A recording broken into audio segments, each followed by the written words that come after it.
35 беренени эмнеге алып койдуңуздар? Урматтуу Элвира Жыргалбек, 35 берене менен 15 берене окшош, жакшылап карасаңыздар. Ошол эмеде башында ошол жашап турууга укуктуу деп 15 беренеде турат. Ошол эле 35 беренеде жашап турууга уруксат деп. Ошон үчүн 35 беренени алып койдук. Рахмат. 24 беренени эмнеге алып койдуңуздар анда? Кайталап коесузбу? 24 берене. 24 берене бул салык төлөгөн мигранттар жөнүндө. Жана ошол мен жана айтып кеттим, себеби салык кодексинин 5-беренесине ылайык салык мыйзамдарына кирбеген мыйзамдарга салыктык укук мамилелерин жөнгө салуучу ченемдерди киргизүүгө тыюу салынат экен, ошон үчүн алдык. Анан биринчи беренени ачсаңыздар, чет өлкөлүк жарандар жөнүндөгүчү. Ошонун эң акыркы пунктуна кошуп атасыздар да, жарандыгы жок адамдар жөнүндө. Ошондо доказательстволору жок болсо, бул кантип тастыкташ керек? Жарандыгын өзүңүздөр билесиздер, жарандыгын тактоо үчүн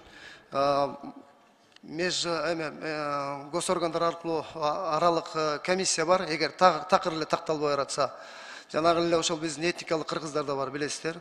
Алар келгенде ошол паспортунда ошол жарандыгы жок, улуту жок болсо, ошол негизинде ошол комиссия карайт. Комиссия чечет да бул. Өзү тастыктабай комиссияга кайрылыш керек, Комиссияга каралат. Эгерде ошол убакка чейин багы тиешелүү госорган тастыктай албай, толук тастыктабаса, анда комиссияга салат да.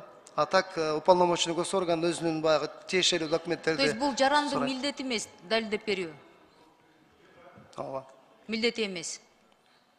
Рахмат. Урматтуу укук коргоо органдарынын өкүлдөрү, мен сизге кайрылат элем да. Мына биздин жакында эле болгон окуя, чет өлкөгө чыгып баратканда буга чейин 1 жыл мурда биякта отурган коллегабыздын бирөөсү, андан кийин депутаттар бир 2 жыл болуп калдыбы, чет өлкө чек арада ак жолдо флажок коюлганын ошактан эле тастыктады да, ошактан эле билип калды.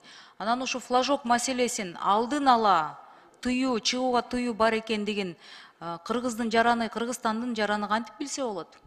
Бул маселени эмнеге алдын ала биздин жарандар биле алышпайт? Же атайы ошондой коюп атасыздарбы? Эмнеге ошол жагынан мындай жеңилдетип бере албайсыздар? Же бул өзүнчө бир мындай коркутуу системасынын бир бөлүгү болуп атабы? Саламатсыздар, урматтуу депутаттар.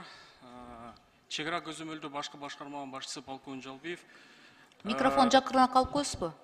Полковник Жалбиев, чек ара кызматынан сиздин сурооңузга төмөндөөдө жооп берейин. Азыркы күндө Кыргызстандан чыгып жаткан жарандар чек ара кызматынан маалымат алса болот. Андан сырткары судебный департаменти Кыргызстандан чыгып жаткан жарандар, ошонун ичинде Жогорку Кеңештин депутаттары алдын ала маалыматты чек аранын коопсуздук уюмунан ала албайт экенбиз. Кантип ала алабыз? Бизде инструкция бар, токтом менен бекитилген болчу. Бир эмес бир нече депутат ошону башынан өткөргөндүктөн мен бул суроону берип атам. Сиз билесиздер, алдын ала берилбейт. Мен суроо берип атам. Кантип бул нерсени жеңилдетип бере аласыздар?